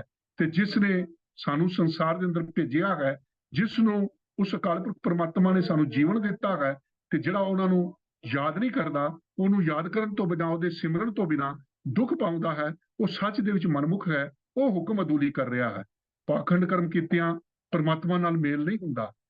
ਤੇ ਰਾਜੇ ਨੂੰ ਭਗਤ ਜੀ ਦੱਸ ਰਹੇ ਹਨ, ਭਾਈ ਸਾਹਿਬ ਜੀ ਤੁਸੀਂ ਇਹ ਧਾਰਨਾ ਬਣਾ ਕੇ ਪਖੰਡ ਕਰਮ ਕਰ ਰਹੇ ਹੋ ਕਿ ਪਰਮਾਤਮਾ ਜਨਮ ਅਸ਼ਟਮੀ ਦੇ ਦਿਨ ਭਗਵਾਨ ਜੋ ਹੈ ਉਹ ਜਨਮਿਆ ਹੈ, ਭਗਵਾਨ ਦੇ ਰੂਪ ਵਿੱਚ ਜੰਮਿਆ ਹੈ, ਤੇ ਵਰਤ ਰੱਖਣਾ ਜ਼ਰੂਰੀ ਹੈ। ਪਰ ਮੇਰੇ ਗੁਰੂ ਪਾਤਸ਼ਾਹ ਤਾਂ ਉਪਦੇਸ਼ ਦਿੰਦੇ ਹਨ, ਉਹ ਤਾਂ ਸਮਝਾਉਂਦੇ ਹਨ ਕਿ ਉਹ ਪਰਮਾਤਮਾ ਜੋ ਹੈ ਉਹ ਭਲਿਓ ਜਨਮ ਮਰਨ ਤੋਂ ਰਹਿਤ ਹੈ। ਉਹ ਜੂਨਾਂ ਦੇ ਵਿੱਚ ਨਹੀਂ ਆਉਂਦਾ, ਉਹ ਜੰਮਣ ਮਰਨ ਤੋਂ ਰਹਿਤ ਹੈ। ਤੇ ਫਿਰ ਸੰਸਾਰ ਦੇ ਅੰਦਰ ਉਸ ਦਾ ਕੋਈ ਮਾਤਾ ਪਿਤਾ ਨਹੀਂ। ਜਿਹੜਾ ਜੰਮਿਆ ਹੈ, ਜਿਸ ਦੇ ਮਾਤਾ ਪਿਤਾ ਹਨ, ਤੇ ਫਿਰ ਉਹ ਰੱਬ ਕਿਵੇਂ ਹੋ ਸਕਦਾ ਹੈ। ਉਹਨਾਂ ਨੇ ਜੋ ਪਰਮਾਤਮਾ ਅਜੋਨੀ ਹੈ, ਜਮਦਾ ਮਰਨਾ ਨਹੀਂ, ਉਹਦੇ ਬਾਰੇ ਜੋ ਸਤਿਗੁਰਾਂ ਦੇ ਉਪਦੇਸ਼ ਸਨ, ਖਾਸ ਕਰਕੇ ਉਸ ਦਿਨ ਵਾਸਤੇ, ਉਹ ਉਹਨਾਂ ਨੇ ਪੜ੍ਹ ਕੇ ਉਸ ਜਿਹੜਾ ਸਮੇਂ ਦਾ ਹੁਕਮ ਸੀ ਉਹਨੂੰ ਸੁਣਾਏ। ਤੇ ਭਾਈ ਸਾਹਿਬ ਜੀ ਨੇ ਕਿਹਾ ਕਿ ਮੇਰੇ ਪੰਚਮ ਗੁਰਦੇਵ ਬਖਸ਼ਿਸ਼ ਕਰਦੇ ਹਨ, ਸਗਲੀ ਥੀਤ ਪਾਸਦਾਰ ਰਾਖੀ, ਅਸ਼ਟਮ ਥੀਤ ਗੋਬਿੰਦ ਜਨਮਾਸੀ, ਭਰਮ ਭੁਲੇ ਨਰ ਕਰਤ ਕਚਰਾਇਨ, ਜਨਮ ਮਰਨ ਤੇ ਰਹਿਤ ਨਾਰਾਇਣ, ਕਰ ਪੰਜੀਰ ਖਵਾਇਓ ਚੋਰ, ਉਹ ਜਨਮ ਨਾ ਮਰੈ ਰੇ ਸਾਕਤ ਢੋਰ, ਸਗਲ ਅਪਰਾਧ ਦੇ ਲੋ ਰੋਣੀ, ਸੋ ਮੁਖ ਜਲੋ ਜਿਤ ਕਹੇ ਠਾਕੁਰ ਜੋਣੀ, ਜਨਮ ਨਾ ਮਰੈ ਨਾ ਆਵੇ ਨਾ ਜਾਏ, ਨਾਨਕ ਕਾ ਪ੍ਰਭ ਰਿਓ ਸਮਾਏ। ਭਾਈ ਸਾਹਿਬ ਜੀ ਨੇ ਜੋ ਗੁਰਮਤਿ ਦਾ ਫਲਸਫਾ ਸੀ ਉਹ ਸਮੇਂ ਦੇ ਹਾਕਮ ਨੂੰ ਸਮਝਾਇਆ ਕਿ ਗੁਰੂ ਪਾਤਸ਼ਾਹ ਕਹਿੰਦੇ ਨੇ, ਭਾਈ ਇਹ ਜੋ ਸ਼ਬਦ ਹੈ ਇਸ ਦੇ ਰਾਹੀਂ ਗਿਆਨ ਦੇ ਰਹੇ ਨੇ ਕਿ ਕਿਵੇਂ ਹੋ ਸਕਦਾ ਹੈ ਕਿ ਸਾਰੀਆਂ ਥਿੱਤਾਂ ਨੂੰ ਇੱਕ ਪਾਸੇ ਰੱਖ ਕੇ ਪਰਮਾਤਮਾ ਇੱਕ ਖਾਸ ਦਿਨ ਦੇ ਉੱਤੇ ਕ੍ਰਿਸ਼ਨ ਦੇ ਰੂਪ ਦੇ ਵਿੱਚ ਜਨਮ ਲੈ ਗਿਆ। ਕਹਿਣ ਲੱਗੇ ਤੁਸੀਂ ਕੱਚੀਆਂ ਗੱਲਾਂ ਕਰਦੇ ਹੋ, ਉਹ ਪਰਮਾਤਮਾ ਜਨਮ ਮਰਨ ਦੇ ਵਿੱਚ ਨਹੀਂ ਆਉਂਦਾ। ਤੁਸੀਂ ਜੋ ਹੈ ਉਸ ਪਰਮਾਤਮਾ ਦੇ ਨਾਲ ਟੁੱਟ ਕੇ ਕਿਸੇ ਇੱਕ ਸ਼ਕਤੀ ਦੇ ਨਾਲ ਜੁੜ ਕੇ ਆਪਣਾ ਜੀਵਨ ਜੋ ਹੈ ਉਸ ਨੂੰ ਬਰਬਾਦ ਕਰ ਰਹੇ ਹੋ। ਇਸ ਸ਼ਬਦ ਦੇ ਵਿਚਾਰ ਜੋ ਸਨ ਉਹ ਜੋ ਭਾਈ ਸਾਹਿਬ ਜੀ ਨੇ ਸਮੇਂ ਦੇ ਰਾਜੇ ਨੂੰ ਸੁਣਾਏ ਕਿ ਭਾਈ ਤੁਸੀਂ ਜੋ ਹੈ ਭਰੋਸਾ ਕਰਕੇ ਬੈਠ ਗਏ ਹੋ ਕਿ ਉਹ ਪਰਮਾਤਮਾ ਜੋ ਹੈ ਕ੍ਰਿਸ਼ਨ ਜੀ ਦੇ ਰੂਪ ਦੇ ਵਿੱਚ ਸੰਸਾਰ ਵਿੱਚ ਆਇਆ ਹੈ, ਕਿਉਂਕਿ ਹਿੰਦੂ ਲੋਕਾਂ ਦਾ ਵਿਸ਼ਵਾਸ ਹੈ ਕਿ ਵਾਹਿਗੁਰੂ ਜਨਮ ਅਸ਼ਟਮੀ ਦੇ ਦਿਨ ਕ੍ਰਿਸ਼ਨ ਭਗਵਾਨ ਦੇ ਰੂਪ ਵਿੱਚ ਸੰਸਾਰ ਵਿੱਚ ਆਇਆ। ਇਸ ਖੁਸ਼ੀ ਵਿੱਚ ਮੰਦਰਾਂ ਵਿੱਚ ਮੇਲੇ ਲੱਗਦੇ ਹਨ, ਕ੍ਰਿਸ਼ਨ ਜੀ ਦੀਆਂ ਝਾਂਕੀਆਂ ਆਦਿ ਦਿਖਾਈਆਂ ਜਾਂਦੀਆਂ। ਰਾਤ ਨੂੰ ਕ੍ਰਿਸ਼ਨ ਜਨਮ ਸਮੇਂ ਕ੍ਰਿਸ਼ਨ ਮੂਰਤੀ ਨੂੰ ਘੋੜੇ ਵਿੱਚ ਲਿਟਾ ਕੇ ਲੋਰੀ ਦਿੱਤੀ ਜਾਂਦੀ ਹੈ। ਉਹ ਅਕਾਲ ਪੁਰਖ ਜੋ ਇਸ ਸ੍ਰਿਸ਼ਟੀ ਅਤੇ ਹੋਰ ਅਨੇਕਾਂ ਹੀ ਬ੍ਰਹਿਮੰਡਾਂ ਦੀ ਸੰਭਾਲ ਕਰ ਰਿਹਾ ਹੈ। ਅਗਿਆਨੀ ਲੋਕ ਉਸ ਨੂੰ ਅਨੰਤ, ਅਸੀਮ, ਅਗਾਧ, ਅਗੰਮ ਅਤੇ ਸਰਵ ਵਿਆਪਕ ਵਾਹਿਗੁਰੂ ਨੂੰ ਕ੍ਰਿਸ਼ਨ ਰੂਪ ਵਿੱਚ ਕਲਪਿਤ ਕਰਕੇ ਲੋਰੀਆਂ ਦੇਣ ਦੀ ਗਲਤ ਜੋ ਕਰਦੇ ਹਨ। ਭਾਈ ਕਲਿਆਣਾ ਜੀ ਨੇ ਇਸ ਸ਼ਬਦ ਦੀ ਵਿਆਖਿਆ ਕਰਕੇ ਦੱਸ ਕੇ ਸਾਡੀ ਇਹ ਕੱਚੀ ਗੱਲ ਹੈ ਕਿ ਪਰਮਾਤਮਾ ਨੇ ਕ੍ਰਿਸ਼ਨ ਰੂਪ ਵਿੱਚ ਹੋਰ ਸਭ ਥਿੱਤਾਂ ਲਾਂਭੇ ਰਹਿਣ ਦਿੱਤੀਆਂ ਅਤੇ ਭਾਦਰੋਂ ਅਸ਼ਟਮੀ ਥਿੱਤ ਨੂੰ ਉਸਨੇ ਜਨਮ ਲਿਆ ਹੈ। ਭਰਮਾਂ ਵਿੱਚ ਪਏ ਹੋਏ ਮਨੁੱਖੋ, ਤੁਸੀਂ ਇਹ ਕੱਚੀਆਂ ਗੱਲਾਂ ਕਰ ਰਹੇ ਹੋ ਕਿ ਪ੍ਰਮਾਤਮਾ ਨੇ ਭਾਦਰੋਂ ਅਸ਼ਟਮੀ ਨੂੰ ਜਨਮ ਲਿਆ। ਪ੍ਰਮਾਤਮਾ ਜਨਮ ਮਰਨ ਤੋਂ ਪਰੇ ਹੈ। ਫਿਰ ਭਾਈ ਸਾਹਿਬ ਜੀ ਇਸ ਸ਼ਬਦ ਦੀ ਵਿਆਖਿਆ ਕਰਦੇ ਉਹਨਾਂ ਨੂੰ ਸਮਝਾਉਣ ਲੱਗੇ ਕਿ ਤੁਸੀਂ ਪੰਜੀਰੀ ਬਣਾਉਂਦੇ ਹੋ ਅਤੇ ਉਸ ਨੂੰ ਲੁਕਾ ਕੇ ਆਪਣੇ ਵੱਲੋਂ ਪ੍ਰਮਾਤਮਾ ਨੂੰ ਕ੍ਰਿਸ਼ਨ ਮੂਰਤੀ ਦੇ ਰੂਪ ਵਿੱਚ ਖਵਾਉਂਦੇ ਹੋ। ਤੇ ਰੱਬ ਤੇ ਟੁੱਟੇ ਹੋਏ ਮਨੁੱਖੋ, ਪ੍ਰਮਾਤਮਾ ਨਾ ਜੰਮਦਾ ਹੈ ਨਾ ਮਰਦਾ ਹੈ। ਤੁਸੀਂ ਕ੍ਰਿਸ਼ਨ ਮੂਰਤੀ ਨੂੰ ਲੋਰੀ ਦਿੰਦੇ ਹੋ। ਇਹ ਕੰਮ ਸਭ ਅਪਰਾਧਾਂ ਦਾ ਮੂਲ ਹੈ। ਸੜ ਜਾਏ ਉਹ ਮੂੰਹ ਜੋ ਇਹ ਆਖੇ ਕਿ ਮਾਲਕ ਪ੍ਰਭੂ ਜੂਨਾਂ ਵਿੱਚ ਆਉਂਦਾ ਹੈ। ਜਿਸ ਮੂੰਹ ਦੇ ਵਿੱਚੋਂ ਇਹ ਗੱਲ ਨਿਕਲੇ ਕਿ ਪ੍ਰਮਾਤਮਾ ਜਨਮ ਲੈਂਦਾ ਹੈ, ਪ੍ਰਮਾਤਮਾ ਜੂਨਾਂ ਚ ਆਉਂਦਾ ਹੈ, ਗੁਰੂ ਪਾਤਸ਼ਾਹ ਦਾ ਸ਼ਬਦ ਇਹ ਗੱਲ ਕਹਿ ਰਿਹਾ ਹੈ ਕਿ ਉਹ ਮੂੰਹ ਹੀ ਸੜ ਜਾਏ। ਭਾਈ ਸਾਹਿਬ ਜੀ ਉਸ ਸਮੇਂ ਦੇ ਹਾਕਮ ਨੂੰ ਸਮਝਾ ਰਹੇ ਨੇ ਕਿ ਤੁਸੀਂ ਕ੍ਰਿਸ਼ਨ ਮੂਰਤੀ ਨੂੰ ਲੋਰੀ ਦਿੰਦੇ ਹੋ। ਇਹ ਜੋ ਕੰਮ ਹੈ ਸਭ ਅਪਰਾਧਾਂ ਦਾ ਮੂਲ ਹੈ। ਸੜ ਜਾਏ ਉਹ ਮੂੰਹ ਜੋ ਇਹ ਆਖੇ ਕਿ ਮਾਲਕ ਪ੍ਰਭੂ ਜੂਨਾਂ ਵਿੱਚ ਆਉਂਦਾ ਹੈ। ਪ੍ਰਮਾਤਮਾ ਜੋ ਹੈ ਸਰਬ ਥਾਈਂ ਵਿਆਪਕ ਹੈ। ਉਹ ਨਾ ਆਉਂਦਾ ਹੈ ਨਾ ਜਾਂਦਾ ਹੈ। ਉਹ ਘਟ ਘਟ ਦੇ ਵਿੱਚ ਵਸਦਾ ਹੈ। ਉਹ ਜਲ ਥਲ ਮਈਲ ਦੇ ਅੰਦਰ ਹੈ। ਉਹ ਆਪਣੇ ਆਪ ਤੋਂ ਹੈ। ਉਸ ਨੂੰ ਕੋਈ ਪੈਦਾ ਨਹੀਂ ਕਰ ਸਕਦਾ। ਉਸ ਦੀ ਮਾਤਾ ਨਹੀਂ, ਉਸ ਦਾ ਪਿਤਾ ਨਹੀਂ। ਤੇ ਉਹ ਸਰਵ ਵਿਆਪੀ ਪ੍ਰਭੂ ਪ੍ਰਮਾਤਮਾ ਦੀ ਬੰਦਗੀ ਕਰਨਾ ਹੀ ਸਾਡਾ ਫਰਜ਼ ਹੈ। ਜਿਹੜੇ ਉਹਦੀ ਬੰਦਗੀ ਤੋਂ ਮੁਨੱਕਰ ਹੁੰਦੇ ਨੇ ਉਹ ਉਸ ਦੀ ਹੁਕਮ ਅਦੂਲੀ ਕਰ ਰਹੇ ਨੇ। ਤੇ ਇਹ ਸ਼ਬਦ ਸੁਣ ਕੇ ਰਾਜਾ ਬੋਲਿਆ ਕਿ ਭਾਈ ਗਿਆਨ ਦੇ ਰਾਹ ਦੇ ਉੱਤੇ ਤੁਸੀਂ ਸੱਚੇ ਹੋ। ਪਰ ਭਾਈ ਸਾਹਿਬ ਜੀ ਇਸ ਸ਼ਬਦ ਦੀ ਵਿਚਾਰ ਦੇ ਨਾਲ ਉਸ ਨੂੰ ਗਿਆਨ ਦੇ ਕੇ ਇਹ ਗੱਲ ਸਮਝਾ ਰਹੇ ਸਨ। ਉਸ ਕਹਿ ਰਿਹਾ ਹੈ ਕਿ ਮੇਰਾ ਹੁਕਮ ਨਾ ਮੰਨਣ ਕਰਕੇ ਤੁਸੀਂ ਗੁਨਾਹੀ ਹੋਏ ਹੋ। ਕਿ ਗਿਆਨ ਕਰਕੇ ਤੁਸੀਂ ਠੀਕ ਕਹਿ ਰਹੇ ਹੋ, ਪਰ ਤੁਸੀਂ ਮੇਰਾ ਹੁਕਮ ਨਹੀਂ ਮੰਨਿਆ, ਇਸ ਕਰਕੇ ਗੁਨਾਹ ਹੈ। ਇਸ ਦੀ ਤੁਹਾਨੂੰ ਸਜ਼ਾ ਦਿੱਤੀ ਜਾਵੇ।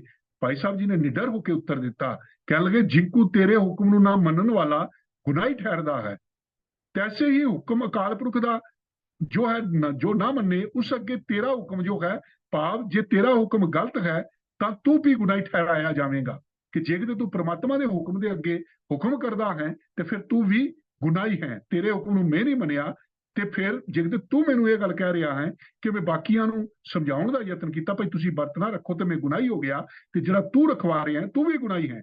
ਉਹ ਰੱਬ ਤਾਂ ਸਭ ਨੂੰ ਰੋਜੀ ਦਿੰਦਾ ਹੈ ਤੇ ਤੁਸੀਂ ਰੋਟੀ ਬੰਦ ਕਰਵਾ ਕੇ ਵਰਤ ਰਖਵਾਉਂਦੇ ਹੋ। ਕਿੰਨਾ ਕਮਾਲ ਦਾ ਨੁਕਤਾ ਸੀ ਕਿ ਉਹ ਪ੍ਰਮਾਤਮਾ ਸਾਰਿਆਂ ਨੂੰ ਰਿਜ਼ਕ ਦੇ ਰਿਹਾ ਹੈ ਕਿ ਭਾਈ ਸਾਰੇ ਜੋ ਨੇ ਉਹ ਰੋਟੀ ਖਾਓ, ਪਰ ਤੁਸੀਂ ਇਹ ਜੋ ਹੈ ਰੱਬ ਦੇ ਨਾਮ ਦੇ ਉੱਤੇ ਹੀ ਰੋਟੀ ਬੰਦ ਕਰਵਾ ਕੇ ਵਰਤ ਜੋ ਹੈ ਰਖਵਾਈ ਜਾ ਰਹੇ ਹੋ। ਦੱਸੋ ਹੁਕਮ ਅਦੂਲੀ ਤੁਸੀਂ ਕੀਤੀ ਜਾ ਸੀ। ਫਿਰ ਤੁਸੀਂ ਤਾਂ ਦੁੱਧ ਪੇੜੇ ਫਲ ਆਦਿ ਛਕ ਕੇ ਗਰੀਬ ਲੋਕਾਂ ਦੀ ਜੋ ਹੈ ਉਹਨਾਂ ਦਾ ਕੀ ਬਣੇਗਾ।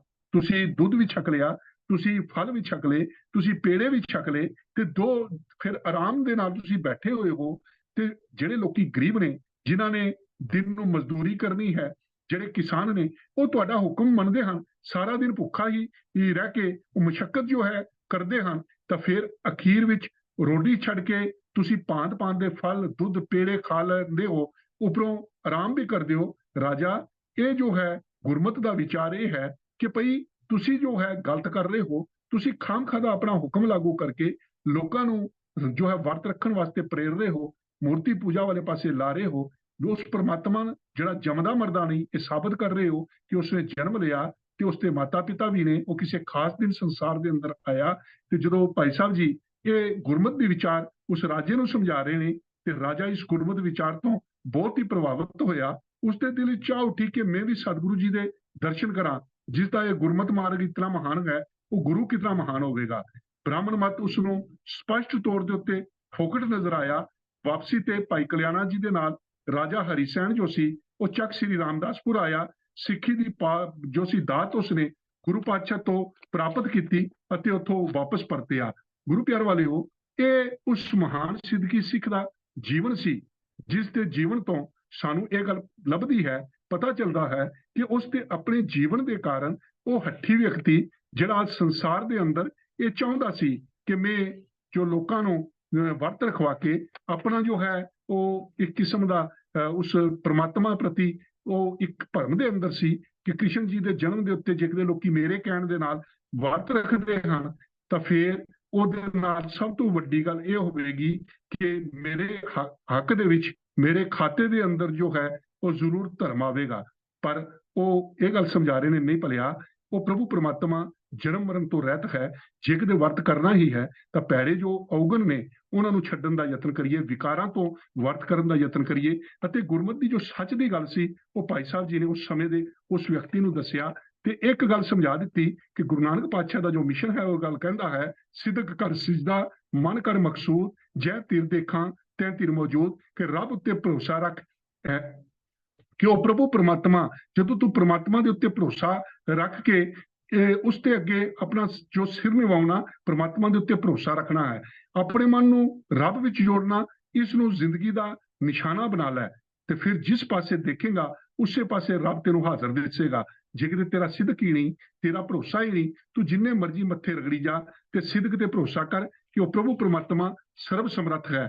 ਪੁਰਾਤਨ ਹਵਾਲਿਆਂ ਦੇ ਅੰਦਰ ਇਹ ਜੋ ਸਾਕਾ ਹੈ ਇਹ ਸਾਨੂੰ ਲਿਖਿਆ ਮਿਲਦਾ ਹੈ, ਜਨਮ ਅਸ਼ਟਮੀ ਕੇ ਦਿਨ ਆਵਾ, ਨਗਰ ਸਗਰ ਨਰ ਵਰਤ ਰਖਾਵਾ, ਨਿਰਭ ਕੀ ਆਗਿਆ ਪੁਰ ਮੈਂ ਹੋਈ, ठाकुर व्रत रखे सब कोई, प्रात पे ही तै सब चले आवो, साल ग्राम के दर्शन पावो।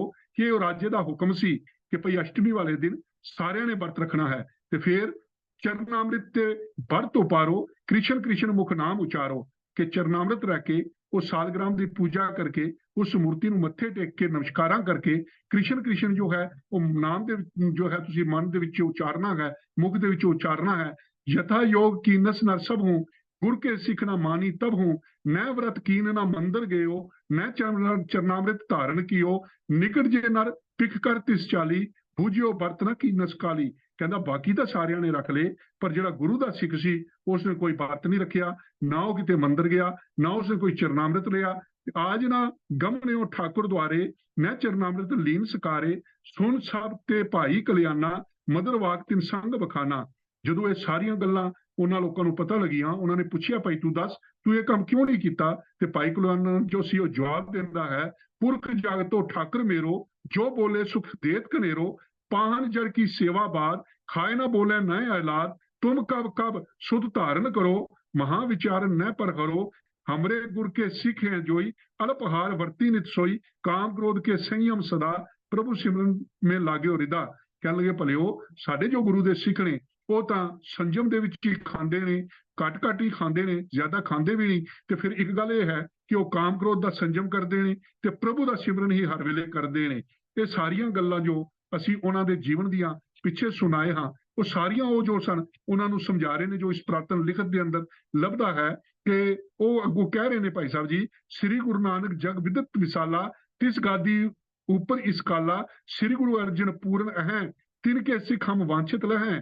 ਕਹਿਣ ਲੱਗੇ ਗੁਰੂ ਨਾਨਕ ਪਾਤਸ਼ਾਹ ਦੀ ਗੱਦੀ ਦੇ ਉੱਤੇ ਜਿੱਥੇ ਅੱਜ ਗੁਰੂ ਅਰਜਨ ਪਾਤਸ਼ਾਹ ਬੈਠੇ ਨੇ, ਅਸੀਂ ਉਹਨਾਂ ਦੇ ਸਿੱਖ ਹਾਂ। ਦੋਏ ਲੋਕਨ ਸੁਖ ਲੈ ਦੇ ਉਪਦੇਸ਼, ਤਿਨ ਕੀ ਬਾਣੀ ਪਠੇ ਹਮੇਸ਼, ਜਾਤੇ ਹਮ ਪਾਹਨ ਨਾ ਮਾਨੈ, ਦੇਖੈ ਸੁਣੈ ਨਾ ਖਾਏ ਬਖਾਨੈ।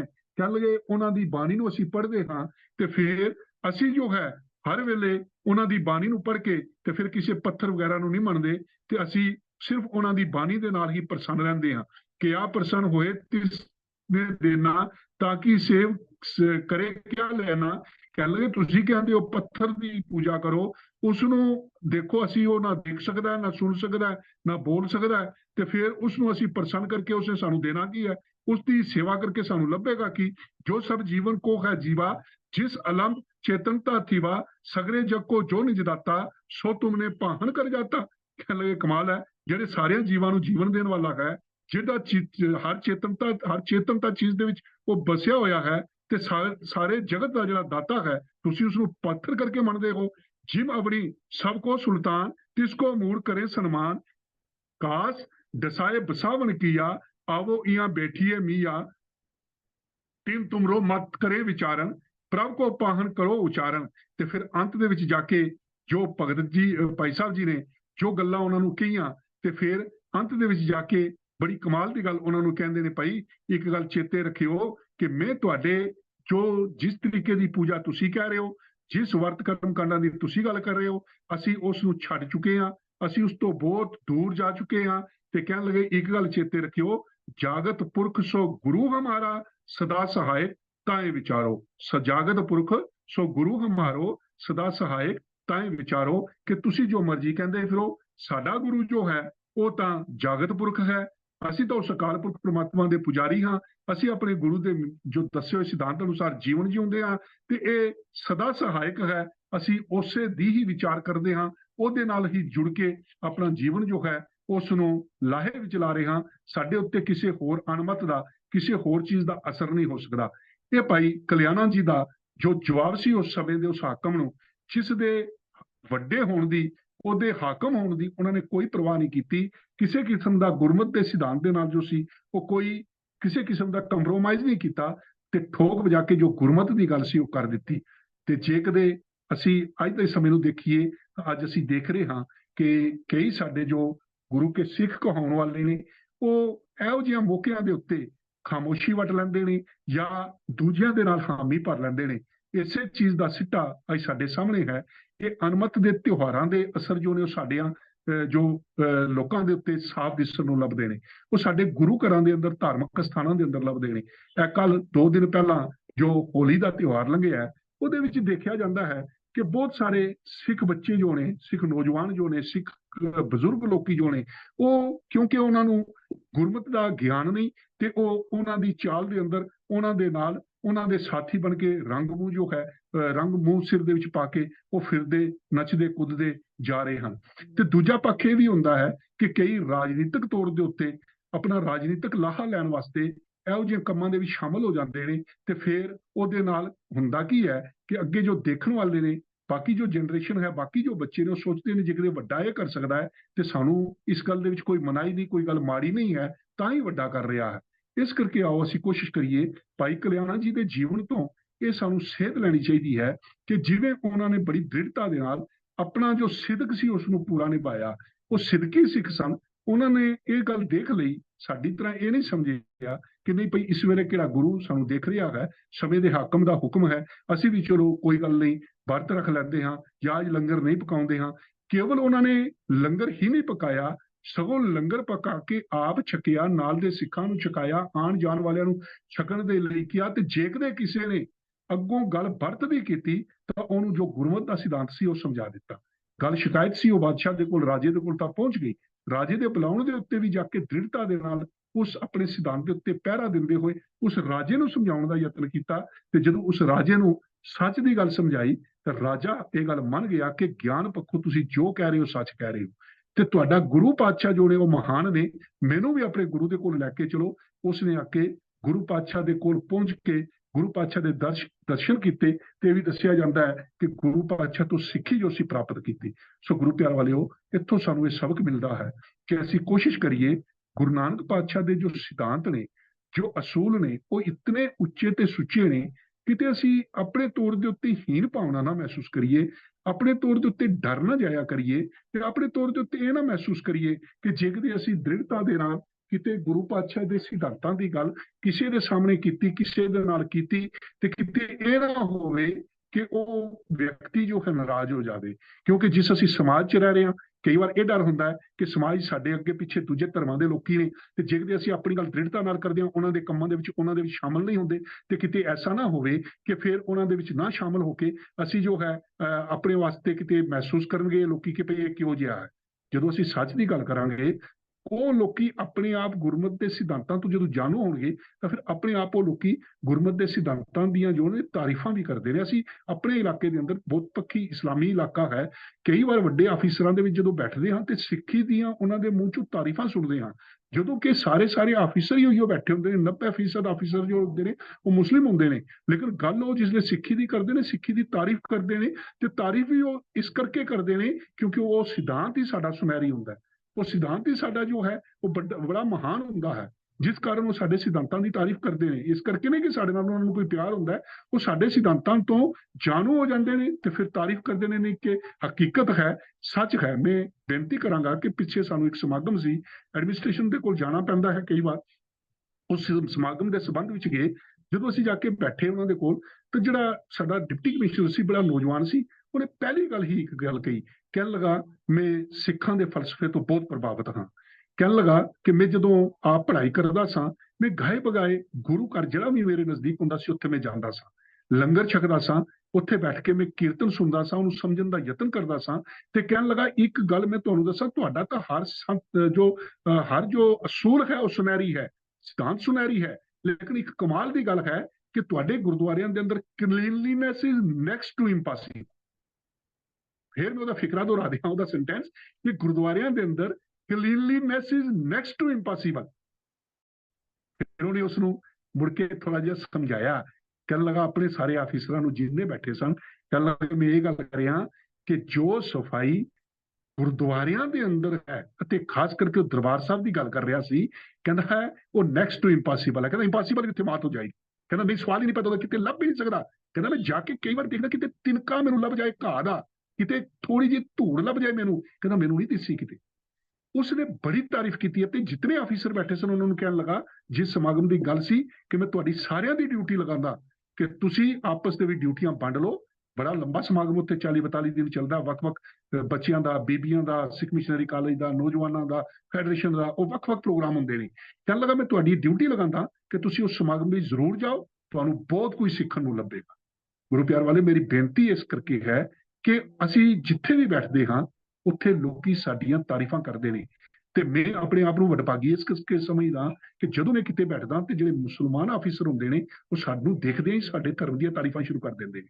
ਉੱਥੋਂ ਇਹ ਸਾਬਤ ਹੁੰਦਾ ਹੈ ਕਿ ਉਹਨਾਂ ਲੋਕਾਂ ਨੇ ਸਾਡੇ ਧਰਮ ਨੂੰ, ਸਾਡੇ ਸੁਨਹਿਰੀ ਅਸੂਲਾਂ ਨੂੰ ਜ਼ਰੂਰ ਪੜ੍ਹਿਆ ਹੈ, ਜਾਣਿਆ ਹੈ, ਅਤੇ ਉਹਦੀ ਉਹ ਤਾਰੀਫ ਵੀ ਕਰਦੇ ਨੇ।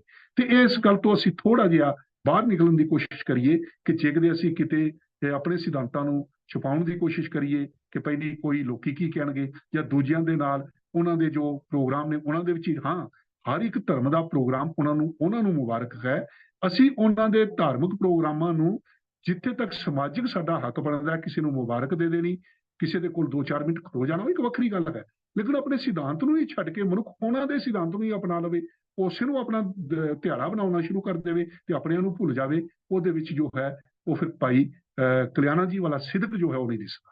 ਤੇ ਜਿਹੜੇ ਭਾਈ ਕਲਿਆਣਾ ਜੀ ਦੇ ਸਿਦਕ ਅੱਗੇ ਸਮੇਂ ਦਾ ਹਾਕਮ ਚੁੱਕ ਸਕਦਾ ਹੈ, ਤੇ ਅਜੋਕੇ ਸਮੇਂ ਅੰਦਰ ਵੀ ਜੇਕਰ ਅਸੀਂ ਗੁਰੂ ਕੇ ਸਿਧਾਂਤਾਂ ਨੂੰ ਭਾਈ ਕਲਿਆਣਾ ਜੀ ਦੇ ਸਿਦਕ ਤੋਂ ਸੇਧ ਲੈ ਕੇ ਚੱਲਣ ਦਾ ਯਤਨ ਕਰਾਂਗੇ ਤੇ ਜ਼ਰੂਰ ਗੁਰਮਤ ਗਾਡੀ ਦਾ ਜੋ ਹੈ ਇਸ ਦੀਆਂ ਧੁੰਮਾਂ ਸੰਸਾਰ ਦੇ ਅੰਦਰ ਪੈਣਗੀਆਂ। ਅਸੀਂ ਸੀਸ ਝੁਕਾਉਂਦੇ ਹਾਂ ਉਹਨਾਂ ਮਹਾਨ ਗੁਰਸਿੱਖਾਂ ਦੀ ਘਾਲਣਾ ਨੂੰ, ਜਿਨ੍ਹਾਂ ਦੀ ਉਸ ਘਾਲਣਾ ਕਾਰਨ ਅੱਜ ਵੀ ਅਸੀਂ ਉਹਨਾਂ ਦੇ ਜੀਵਨ ਨੂੰ ਪੜ੍ਹਦੇ ਹਾਂ, ਸੁਣਦੇ ਹਾਂ, ਉੱਥੋਂ ਸੇਧ ਲੈਣ ਦਾ ਯਤਨ ਕਰਦੇ ਹਾਂ। ਸਤਿਗੁਰੂ ਬਖਸ਼ਿਸ਼ਾਂ ਕਰਨ, ਸਾਡੇ ਉੱਤੇ ਕਿਰਪਾ ਕਰਨ ਕਿ ਜੋ ਸਾਡੇ ਜੀਵਨ ਦੇ ਅੰਦਰ ਤਰੁੱਟੀਆਂ ਨੇ ਉਹ ਦੂਰ ਹੋ ਜਾਣ। ਅਸੀਂ ਜੋ ਸਿੱਖੀ ਦੇ ਉੱਤੇ ਸਿੱਖੀ ਟਿਕਾਈ ਜਾ ਰਹੇ ਹਾਂ, ਅਸੀਂ ਆਪਣੇ ਸਿਧਾਂਤਾਂ ਅੰਦਰ ਦੂਜਿਆਂ ਸਿਧਾਂਤਾਂ ਨੂੰ ਮਿਲਗੋਬਾ ਕਰਕੇ ਵੀ ਆਪਣੇ ਆਪ ਨੂੰ ਸਿੱਖ ਤੇ ਉੱਚਾ ਸੁੱਚਾ ਕਹਿਣ ਦਾ, ਸਾਬਤ ਕਰਨ ਦਾ ਯਤਨ ਕਰ ਰਹੇ ਹਾਂ। ਸਤਿਗੁਰੂ ਬਖਸ਼ਿਸ਼ ਕਰਨ ਸਾਨੂੰ ਇਹੋ ਜਿਹੇ ਸਿੱਧਕੀ ਸਿੱਖਾਂ ਦੇ ਜੀਵਨ ਚੋਂ ਸੱਚ ਸਿੱਖੀ ਜੋ ਹੈ ਉਹ ਸਾਡੇ ਜੀਵਨ ਦਾ ਹਿੱਸਾ ਬਣ ਜਾਵੇ, ਸੇਧ ਲੱਭ ਜਾਵੇ। ਬੋਲਦਿਆਂ ਜ਼ਰੂਰ ਬਾਤ ਕਰ ਲਫ਼ਜ਼ ਨਿਕਲੇ ਹੋਣਗੇ, ਸੰਗਤ ਬਖਸ਼ਣ ਯੋਗ ਹੈ। ਆਸ ਹੈ ਖਿਮਾ ਕਰੋਗੇ ਜੀ। ਵਾਹਿਗੁਰੂ ਜੀ ਕਾ ਖਾਲਸਾ, ਵਾਹਿਗੁਰੂ ਜੀ ਕੀ